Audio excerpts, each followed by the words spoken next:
Welcome to another episode of Six Figure Secrets for Fractional Experts. My name is Bradley Jacobs. I'm your host, the founder and CEO of Mylance. I'm joined today by Kay Phillips. Kay, after 10 years in corporate, went out on her own, built a bookkeeping and fractional HR business, and a few years ago, turned more into a business coach. And actually, she runs both businesses right now. Tons of really fun topics to dive into here. But first, I want to welcome you, Kay. Thanks so much for your time today. Yeah, thank you so much for having me. I'm really excited to be here and see what I can share that'll help your audience move their business forward. Awesome. So elaborate a little bit more on my introduction. What do you really do in your own words? Yeah, it is kind of simple, but also kind of not at the same time because everyone is a little different in how they find solutions. The overall kind of topic or hack might be the same, but how everyone implements it is different.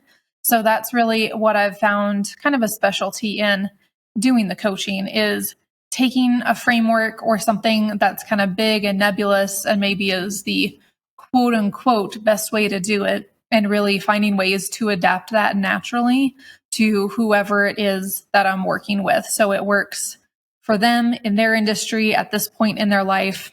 And they have the tools and the know-how in order to kind of redo it or tweak it as things go on. You know, you go through the different seasons and stages of life, and knowing how to take your current system and adapt it is something I think a lot of people are missing. They start looking for a whole new system instead of tweaking what's already working.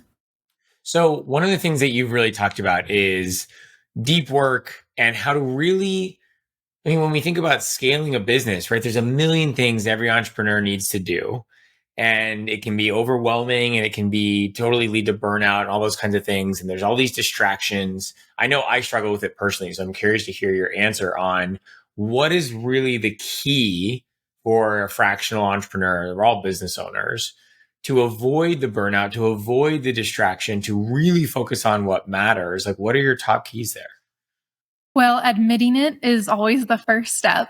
I was one of the few people, especially one of the few girls actually back in the 90s diagnosed with ADHD. So I've had a lifetime of figuring this out because there's not been a lot of research up until then, or up until recently, I should say. And one thing I like to say about anyone who's in business for themselves is whether they're neurodivergent or typical, we all have a touch of what I call attention deficit, ooh, shiny, or ADOS, because people who tend to be creative are the ones that tend to have a higher risk tolerance and therefore go into business for themselves. So admitting that by being kind of more ambitious and being an entrepreneur at any state, you are likely fairly creative and likely fairly distracted. So figuring out that's something you need to manage, and also identifying what are those sneaky ways that distraction pops up. That's one of the probably biggest things that I wish I could just beam into everybody's head is distractions are part of it, but it's the distractions that you think are actually work that are what tend to keep people stuck. I call it pre-crastination.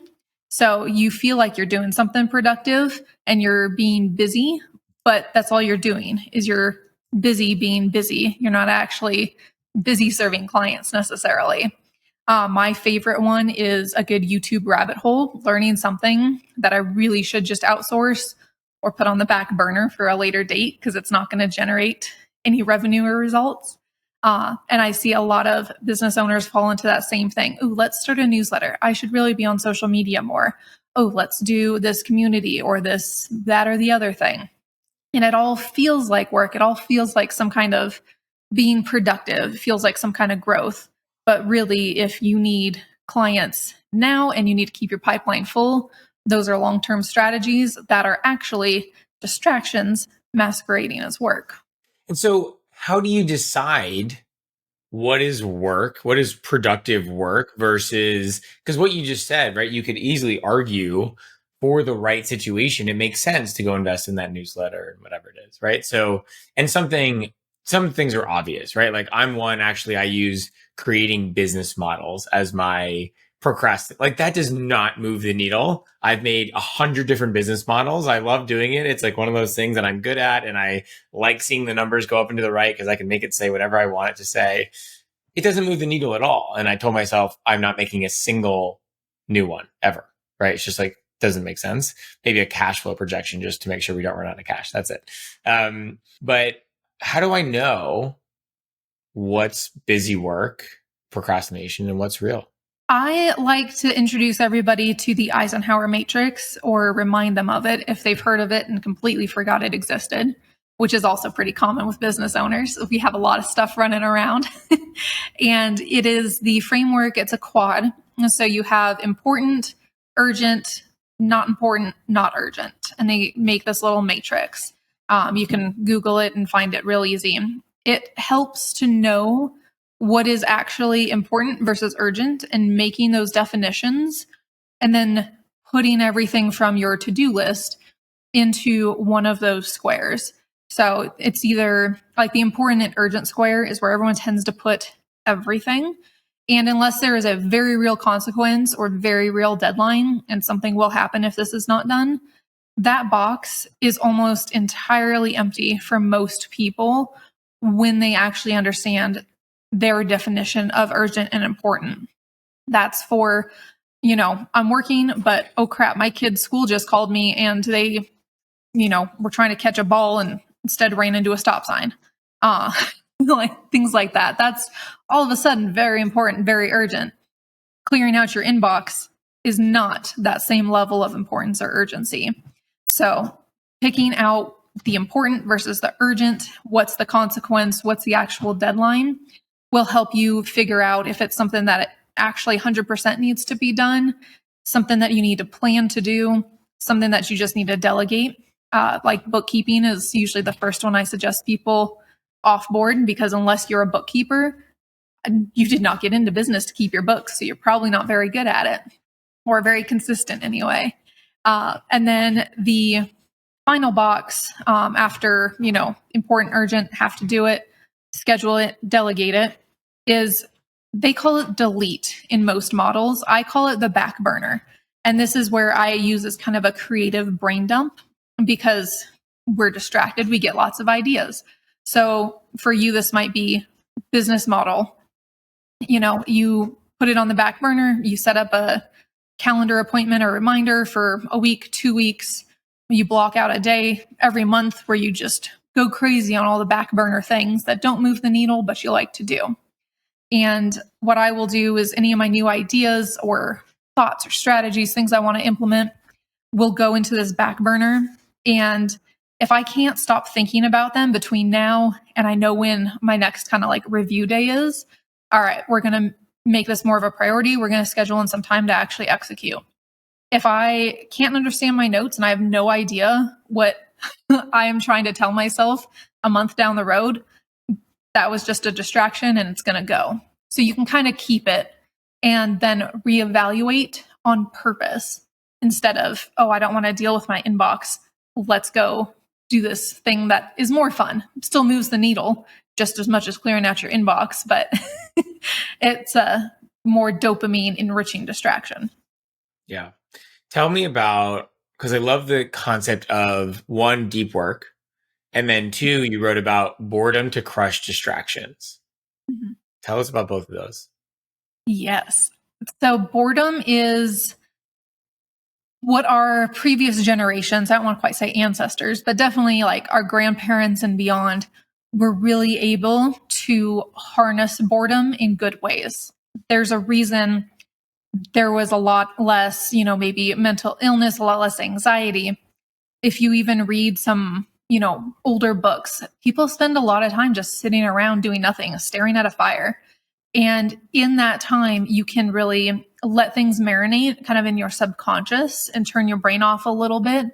And that's where your ego gets to step aside and you just get to work through things without having to put in the mental acrobatics to actually work through them.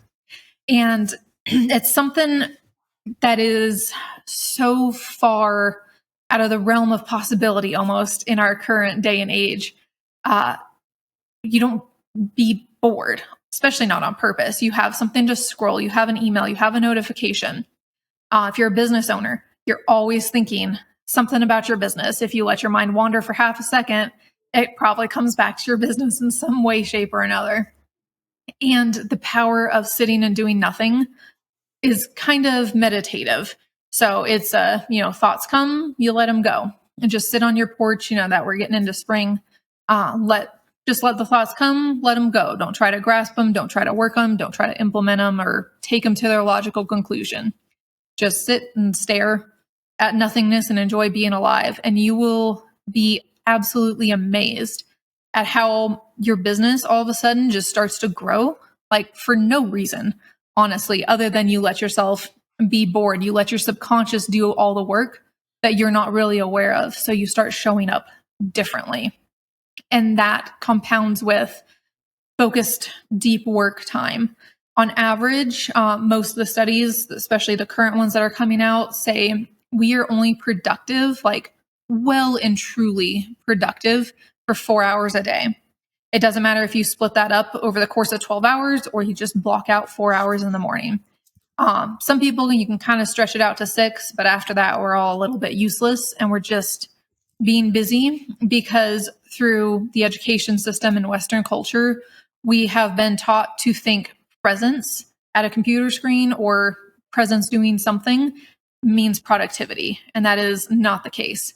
You can do a whole lot of nothing all day, even though you're doing something, and still wonder why you're not getting clients. And that's exactly why, because you're not doing things that move the needle. You're not doing things that help you be a better business owner, a better person, like the boredom, like focusing in on the deep work. The concept of deep work makes so much sense to me. And one thing I found is that if I don't plan ahead of what I'm going to accomplish in that block of deep work, it's literally useless. Like my avoidance, my distractions, like I'll respond to Slack or LinkedIn or email or, whatever. I'll get pulled in all the directions. And really the only way I found personally to do it, I'm curious a little bit your take on this, is essentially use a blocker app on my computer. And I even lock my phone in a box. I have a little box I can put a timer on. Lock my phone in a box, use a blocker app on my computer, give myself, 2 or 3 things that I'm going to do in that hour, 2 hours, whatever it is. And that's the only way that I have found to be, because my willpower is not strong enough. I'm just curious your take. Yeah. And like most things, willpower is a muscle. You got to build it. It's a lot like fasting in a way, like fasting from food. Like in your mind, it seems really easy until you're actually faced with, you're not about to get like a massive dopamine hit from doing, the distraction or from eating the donut, whatever it may be. And so you start to kind of internally, oh no, there's lack. So I'm going to double down and not do the thing that I said I was going to do and be that kind of highest version of yourself. There's a few different ways to work it, and there's no right way or no best way. Everyone's a little different, and it's going to always ebb and flow. For example, my morning routine is super important to me, and I added in working out in the mornings, like a 30-minute strength training before I sat down in my comfy chair and did my business reading with my coffee.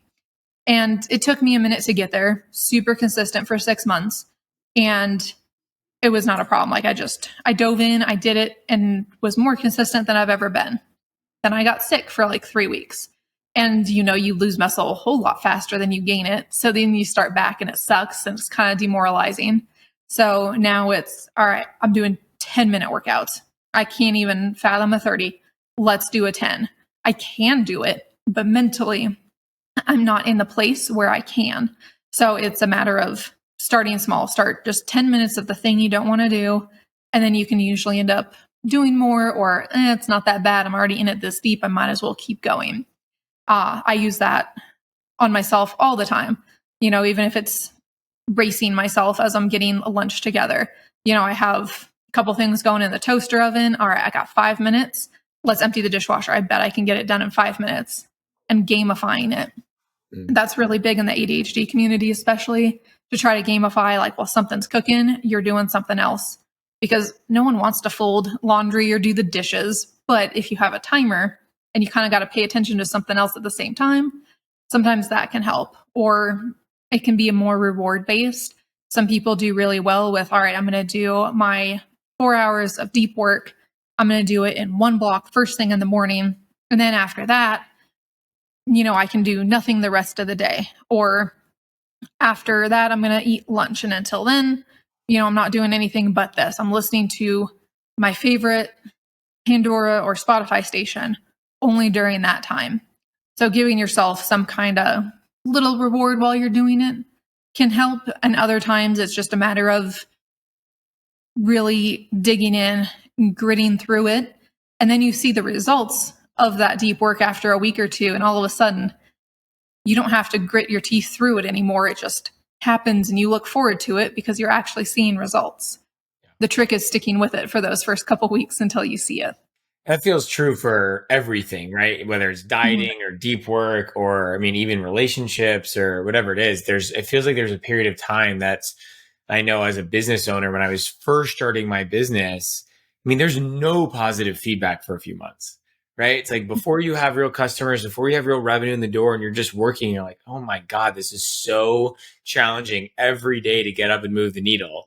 And I found if I didn't plan it the night before, as I said, and wake up and just like do the 2 or 3 things that I said are going to move the needle the most for the business, it just wasn't going to happen that day. But when I did that, to your point, the day felt like a win when I would knock out my 2 or 3 things. And then I was done by 11 a.m. or noon. Then sure, I could keep working or I could go do other things that day. And the day was a win because I moved the needle for my business that day. Right. Yep, exactly. And it can help to acknowledge that too. Like I'm the type of business owner that I work 5 to 9 in the morning instead of a 9 to 5. And, if you take on that mentality, that can be really helpful. I've done videos about it before, like posting on social media, because I feel guilty. Like it's noon and I'm done for the day. Like anything else I do after this, I'm just sitting at my computer because I think I should. And getting away from the shoulds in life is one of the best things you can do as a business owner. But there's still kind of that guilt or, maybe my revenue is not where I want it to be, but anything else I do, it's not going to bring in revenue. Just going to make my butt sore from sitting in the chair. So I'll make a video and almost acknowledge the manifestation, like, hey, I got my stuff done for the day. I'm making this video and then I'm going to go read or I'm going to go, take myself out to lunch, whatever, because I'm a business owner and I can. This is exactly why I started my business. So it's a little bit of a reminder for myself, a little bit of kind of almost manifesting, but also putting it out into the world for like, oh, it's accountability. If one of my friends sees this and asks me how lunch was and I didn't go to lunch, like that's not who I want to be. So it kind of forces me to do it in that way as well. It's interesting because as you said, we start businesses to have the flexibility, to have freedom, to be our own boss, to not have someone else telling us what to do. There's a lot of reasons, obviously. But then when we get into it, I know I've experienced this feeling of, yeah, I'm supposed to be working from 9 to 5, even though I don't need to. And there is a guilt. And especially when I have a team, right? Just because my team is doing things doesn't mean I need to be, right? I never want to be a bottleneck. That's what's important to me with my team, that I always want to be, if they need something from me or an approval or a decision, right? I don't want them waiting. At the same time, I need time for my deep work. So I tell my team like, hey, I'm busy, and also want to be able to go live the life that you just described of, yeah, maybe I just take an afternoon off because I can and I want to. And that's why one of the reasons I started a business. So almost giving myself permission, right? I have permission to work whenever the hell I want in whatever way I want. And anyway, so yeah, love what you're sharing. Tell us about goal setting. Because one of the things you talked about is, goal setting is broken, or goal setting advice is broken, it says, and designing systems to really get the results that you're looking for. Tell us a little bit about that. Yeah. The best way I can explain it is with a little bit of an analogy. Again, going back to health and wellness, you think I'd be like a track star or something, or did like sports in high school, with all the health analogies that I use. But I equate kind of goal setting and systems and everything to Almost knowledge acquisition. Everyone's always learning, like the YouTube rabbit holes, taking all the courses, doing all the things, especially when you're in business. You always want to get better and level up. And that's usually part of your goal is, there's probably a financial goal, but there's usually a skill goal that will get you there as well. And, SMART goals, great. 12-week year, great. I use all of that as well. But what I've found for me and most of my clients is the goal isn't always enough, especially if you have those perfectionist tendencies, because success is expected, nothing to be celebrated. So goals feel really depleting and just one more, goalpost to hit and it's going to move again, probably before I even hit it. So that's how a lot of us approach it. And I like to set the systems rather than the goals. So I'll start with the overall vision, the overall goal. What do I want to achieve? What do my clients want to achieve? And then I'll work it back into those daily actions. And I equate it to, we all know what to do to get a 6-pack, of abs. Like we all know how to get it. The information's out there. There's tons of videos of people with 6 and 8-pack abs telling you exactly how they did it. And we don't have an education or an information problem when it comes to achieving our goals. We have an action problem. We have a system problem. It's what you're doing on an hourly, daily, weekly basis that is going to get you to a goal. It might not be the goal you set for yourself. It might be the opposite, actually. And no matter what goal you set, it's what you're doing on a daily basis that's actually getting you closer to the goal you want or closer to the goal that you don't want. They're kind of two sides of that same coin. So really setting up the system and then just making them easy enough to execute on without having to think about it. Like I heard a good example the other day. Not a lot of people necessarily like smoke cigarettes anymore. So when you're walking, down the street or walking into the mall or, the grocery store, like how hard do you have to convince yourself not to buy a pack of cigarettes? Well, if you don't smoke, you don't even think about it. If you go to leave the house, how hard do you have to try to convince yourself to put pants on? Probably not that hard, or dress, whatever, if you're a girl. But you don't have to think about it. It's just what you do. It's who you are. Having a cup of coffee in the morning. You make it so easy that it's just what you do. You don't almost have a choice. It's like an autopilot. Like you could do this in your sleep. And that's really where the system comes in, because when you have the system that's so easy to execute, you're kind of obligated to meet your goal without trying. And it feels easy.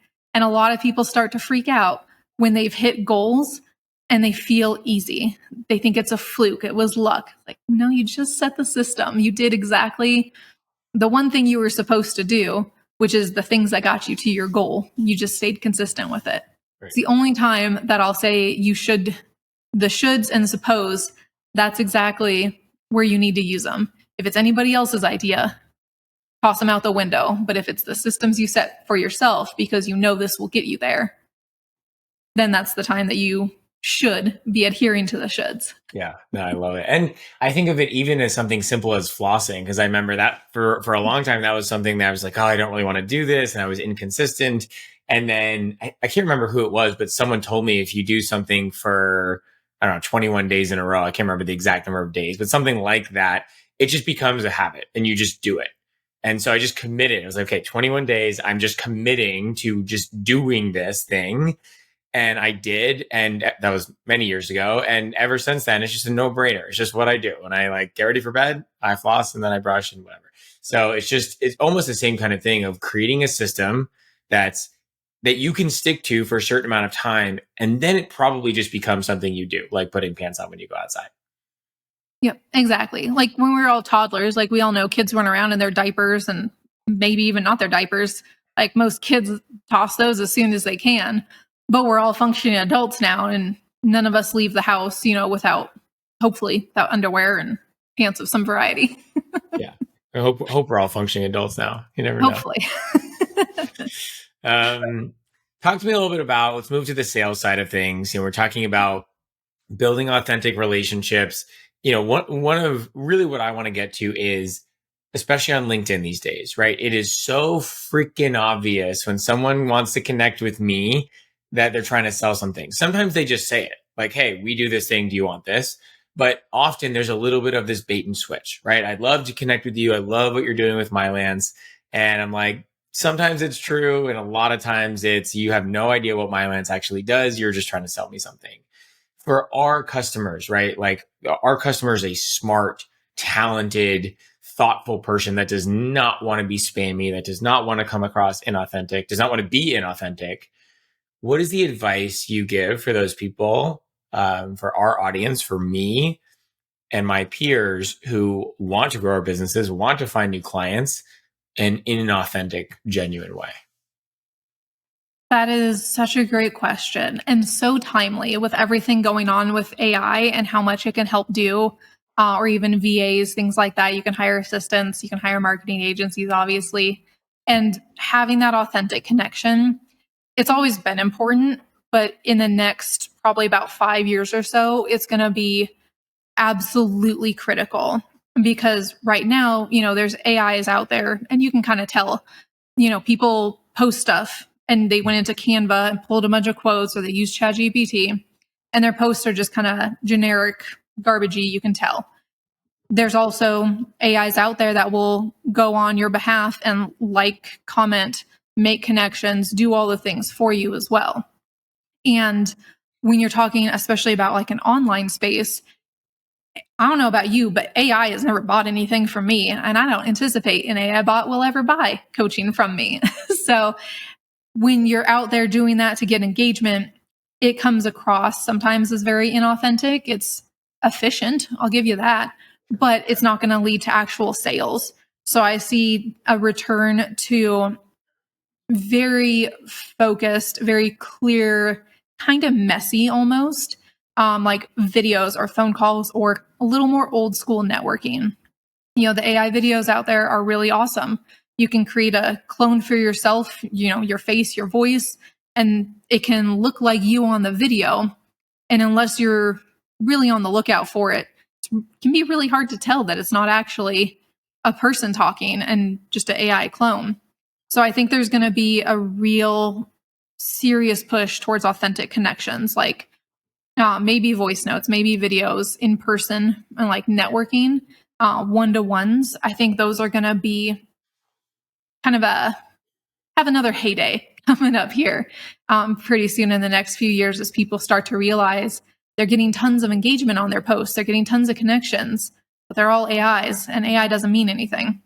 And so having a way to actually communicate human to human, H to H, that's what I've been talking about a lot lately. We're not B2B, B2C, we are H to H.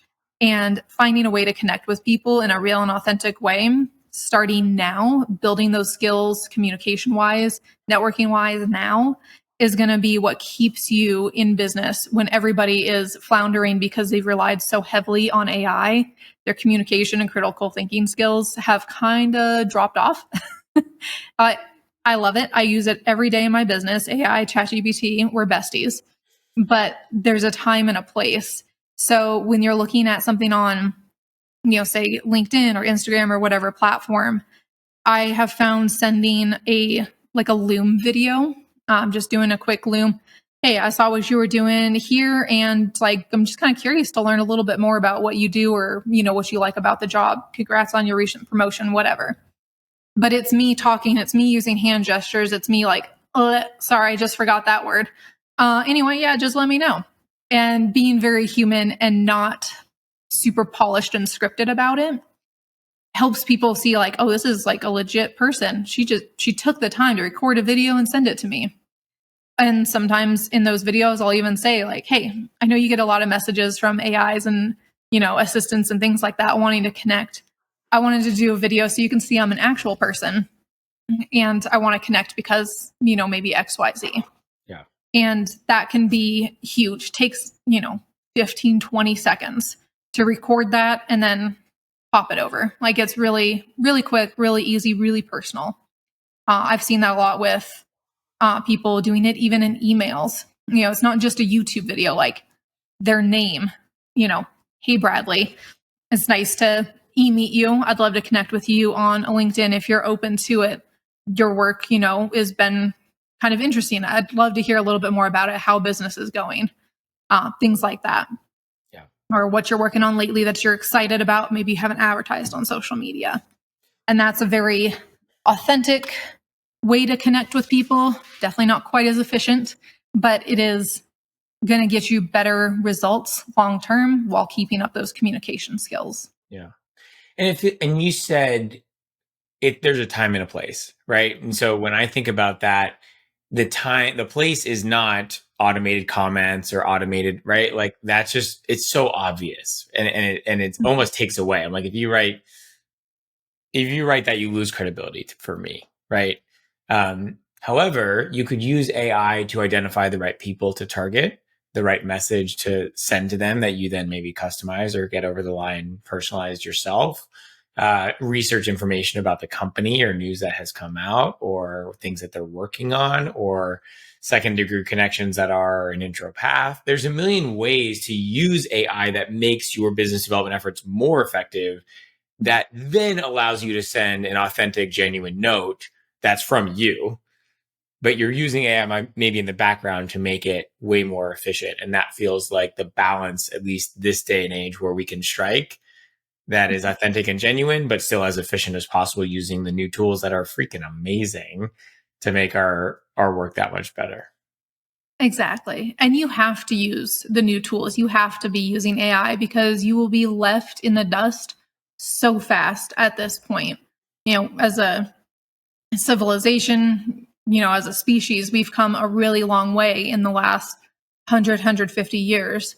We've come from no power to everything is powered. And the internet, in the last 25 years has been a huge thing.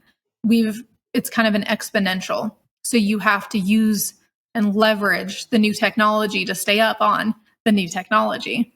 I mean, that concept, I don't think a lot of people truly understand the exponential nature of the rate at which change happens, especially with technology and AI. And so if we really think about this, I think Tim Urban and Wait But Why phrased it really well, where it's like what took 100 years as far as the rate of change, then took 20 years, and then took 5 years, and now takes 6 months. And if you think about the rate of change, as you said, it's exponential. So even what's transpired in the last 2 years, I think ChatGPT came out about 2 years ago, something like that.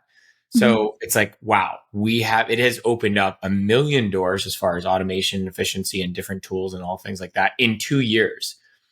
I can only imagine what another 2 years and another 2 years and another 2 years, because again, the rate of change is just exponentially increasing. So yeah, as you said, if you're not keeping up with it, you're way behind. And it's honestly hard to it feels like a full-time job to keep up with what's going on and what's out there. Mm-hmm. I just saw, I think it was a tweet. I can never remember how to say his name, basically like the father of AI. Even he said, like, this is my job, this is my life. And even I'm struggling to keep up with the rate of change and how companies are expanding it, using it, things never thought about before. We'd love to dive into, probably as our last topic, around selling without feeling slimy, right? You talked about simple communication tweaks that make sales conversations flow naturally. What are your takes there? Yeah. It's simple, but it's also hard to do. Again, kind of like the 6-pack abs. It's simple, work out more, eat in the calorie deficit, have the lean body mass. Simple. It's not easy. I don't know if you've been to the grocery store lately, but there's some really good stuff that's a super high calorie. So really, you want to feel not like you're, a used car salesman or like the high pressure, like, so do you need life insurance today? No? Are you sure? Because, things happen. Like no one wants to be sold to like that or pressured or, well, if you don't have one, that's kind of stupid, but whatever, you do your thing. I've gotten them all. And I find a lot of people, especially in the networking community, and especially people who are more commission based rather than, maybe solo business owners tend to do it a little more because that's how they're trained. And nobody likes to be sold like that. Nobody wants to be sold on anything. Like people aren't just going around looking like, how can I spend money today? They want for a reason, and they might not know that reason until you help them. So when you approach selling more as serving, that's where you're going to find you just get sales like really easy. You're talking to somebody, yada, yada. And then towards the end of their call, like, I'm kind of interested. Like, can we do a sales call or can you give me like a full on pitch? And it always kind of surprises you like, oh, okay. Like, of course. Those are the best kind because, people are genuinely interested in what it is you offer and they can see themselves using it. And by helping them realize that, yes, you're selling, but you're really just helping them realize, hey, you have a bigger problem than you probably think you do. Because we all find a way to get comfortable with our pains. It's, again, kind of going back to the health issues. People who are overweight, they know they're overweight, they know the risks, and they just get comfortable with it until something really big happens, maybe. And then they're like, oh, yeah, I should have dealt with that a while ago. But until it becomes a really clear, obvious pain point, they don't think about it. We all normalize our pain. So helping somebody realize they're in pain that they've just normalized and gotten used to, it doesn't have to be that way. I can help you do it better, or I can remove that pain, whatever it is, from your life or your business. Yeah, no, I love it. And I think the way I've phrased it is people want their problem solved, right? They don't want to buy things. They don't want, right? As you said, they want their problem solved. And so even if you're getting to the end of a call and someone says like, well, I'm interested, what are you selling? You already know that you didn't pitch them the whole time, right? You had a conversation, you asked questions, you were curious, because at the end of the day, it's your job as a business owner to see if there's even a fit here, right? You don't want to sell someone something that's not actually a good fit, that you're going to struggle to deliver on, that they're not going to be happy, that they're not going to stay for a long time. So there's actually a mutual fit conversation that gets to happen of the getting to know each other, seeing if there's a fit here, being curious about their problem. Like I tell all of our consultants, there's no pitching involved at all, like almost ever, right? It's like, and you should be talking maybe 20% of the time, right?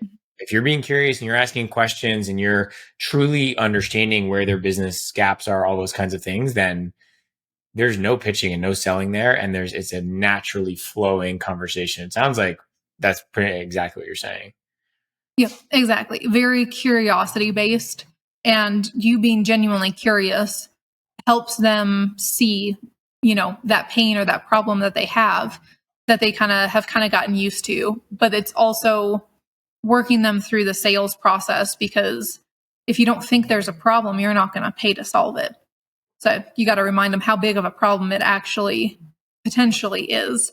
And when, like you said, when you get to the end and they're like, tell me more, like they're basically asking to be pitched, you've done your job really well. That's one of the places I love to use ChatGPT, or how my clients use it, is, put a video recorder, like Fathom, into all of your meetings, pull the transcript, pop it in there and say, hey, analyze this meeting I had. What could I have done better, same, different? Give me the analysis like you're a sales coach, and it'll give you some points to start with. But it's really, really hard to take those points and then actually implement them well on your next, call or your next chat, or however you're communicating with people. Whereas, especially like when you work with a coach or, in a mastermind, something like that, you have a chance to role play.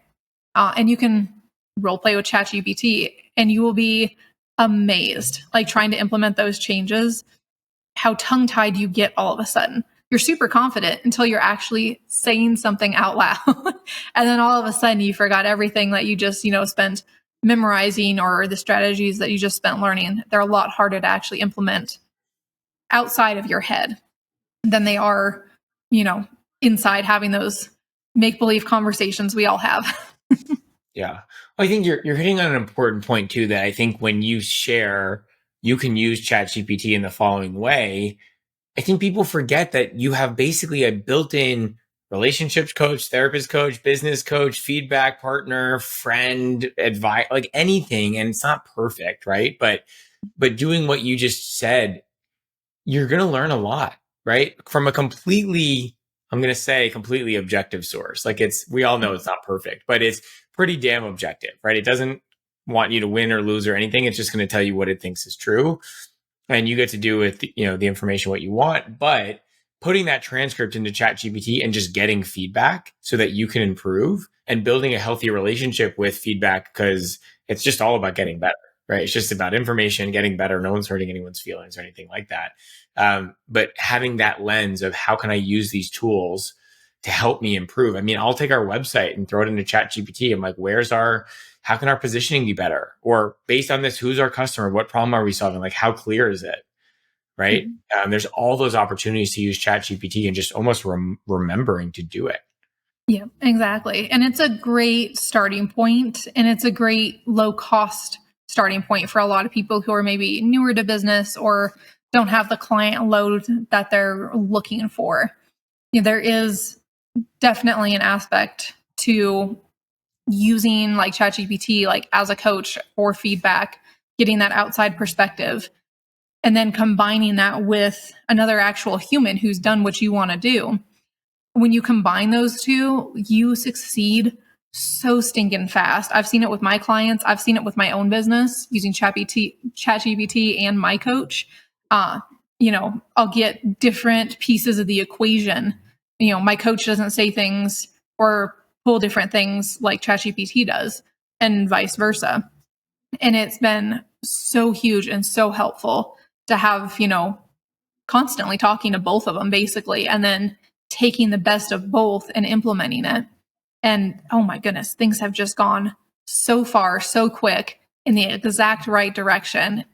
It feels too easy. Like I kind of keep looking over, like my metaphorical shoulder, like this has to be illegal. Like there's no way it's this easy. Everyone always says what a struggle it is. It's not a struggle. And I feel like it should be. It's funny. I feel like, I mean, if we wrap up, and we have to wrap up in a few minutes here, but if we put it all together in the things that we've talked about, it feels like setting up your systems for success, having a very narrow focus of like, these are the things that move the needle for my business. I'm going to set aside deep work time to actually work on them. I'm going to shut out distractions. And then I'm going to use the tools at my disposal, ChatGPT being one of them. Business coaches, certainly valuable as well. You said in tandem can be really helpful. And I'm pretty much going to like shut out the noise and the bullshit. This is what I'm going to do. Systems, focus, use my tools that are effective, get feedback, improve. It's a really good recipe for success. Like that's going to work, right? Like over time, it's going to work. It doesn't work tomorrow, the next day, but over weeks and months and years, that's going to work. Mm-hmm. Exactly. It's what you show up and do consistently every day. That's how everything works. That's how you get in shape. It's how you get out of shape. Like the things you do every day are going to be what get you somewhere. So you have to make sure those things that you're doing are going to lead you to where you actually want to go, and not just get somewhere by accident and then have a problem you need somebody to help you solve. Right. Yeah. I'll just end because we talked a lot about fitness here, and I actually went on a weight gaining journey, and I was always someone that like could not gain weight. I have very fast metabolism and definitely was not eating enough. I didn't know that, but I wasn't. And it took me a good year and a half to really gain the weight that I wanted to gain. And it was a process. I mean, it was every day showing up and eating enough, eating the right things. Also going to the gym, of course, was part of that. But it was just consistency over time. And, kind of towards the end of the journey, I hit my goal weight. And I just look back and it's like, okay, this is what it took. Showing up every day, doing the thing that it's not that complicated. It's hard to execute, right? As we've said, it's not the easiest thing in the world to show up every day and do what I needed to do. But the concept itself is incredibly simple. Like as you said, you want to lose weight, calorie deficit, go to the gym, eat healthy foods. Like we don't need to be a nutritionist to like figure that out. Maybe the exact nuances, yes, go to a nutritionist and figure it out. But anyway, it's as all of this feels like it comes down to simple concepts executed consistently over time, which is not easy. We all know, but if you want your end result, that's what it takes. Yep, exactly. And always having the mindset piece in the background, because it's simple, not easy. The thing that keeps you doing it is the mindset, reminding yourself, I'm the type of person that goes to the gym every day. I'm the type of person that goes to a networking event, or reaches out to 10 people on LinkedIn a day, whatever the case may be. You just have to always have that mindset, because if you're not paying attention, it's going to slip and you'll go back to your old habits. It happens to all of us. I'm sure we can all think of several times we've done it in the last few years. Yeah, totally. Hey, where can people find you? How do you work with people? I like to give our guests, 60 seconds to just pitch yourself and share with the audience. Yeah, so I have a couple different ways I work with people, either through a group coaching kind of mastermind or one on one for those people who want faster progress, essentially. And no matter what people are looking for, because I'm not always the right fit for everybody, I cuss a lot. I got critters that pop up on all the calls. And so I do basically like a complimentary roadmap session where we dig really deep on like, all right, where do you want to go? Where are you at now? What's that gap? We get a roadmap to exactly how you can bridge that gap. You take that roadmap away and you can go work it. Or if you need some accountability, because again, it's not usually an information problem, it's an execution problem to execute that roadmap, then that's when we start working together. And a lot of people find that within 3 to 6 months, they're exactly where they want to be, if not even further ahead than they thought they could be. And a lot of people will use like the mastermind or the group coaching as a kind of follow-up to stay consistent, to stay accountable to themselves and their goals. Other people use it as like, hey, I don't know anything about coaching, or I don't make a whole lot of money right now, so I'm going to go with the, lower priced option. But it still has gotten really big results for a lot of people, even in a group setting, because I keep the groups fairly small. And those are the two best ways to work with me, but I'm always open to doing a free kind of trial session, essentially, like I said, that roadmap session with anybody and everybody who wants it, to make sure we're a good fit and they always walk away with something actionable. Amazing. So is there a forum or Calendly link or something like that you can share with me, and we'll put in the show notes so anyone who wants to book that session with you or request a session that they can? Yep, I will definitely share that. Okay, amazing. Well, Kay, thank you so much for your time, insights, so much juice here. We could go in for so much longer, but I think we did a pretty good job going deep and broad. So just want to thank you for your time and sharing all the insights with the audience. Yeah, and thank you for inviting me and having such a awesome show where we get to go deep on some of these topics that are so important.